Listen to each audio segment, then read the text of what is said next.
Go away, bear. Go, go, leave. That's what Glenn Harbig yelled from his living room as a bear tried to break into his Avamore home. You could hear his claw marks, scraping on the door, and he was down here, banging on the doorknob and trying to open the door. Harbig called 911. He says he had the phone in one hand and a gun in the other as the bear clawed at his home.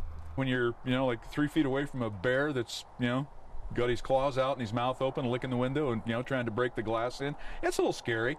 Harbig had just finished breakfast with his wife when the bear ripped through 2 screen windows. He was just looking for something to eat, and he smelled that bacon, and yeah, he was just trying to get into that house like it was a big old picnic cooler or something. After ruining a few screens, it took a couple hours, but Fish and Game was able to catch the bear in those trees. They chased him up and down this creek for, I don't know, several hours before he finally had enough and climbed up a tree. And then once they got up the tree, they were able to put a dart in him. Fish and Game was able to safely tranquilize and relocate the bear. Harbig is happy the bear was unhurt, and he's in good spirits about the ordeal. Well, I do know the bears like bacon. In Boise, Stephanie Smith, KBOI 2 News, watching out for you.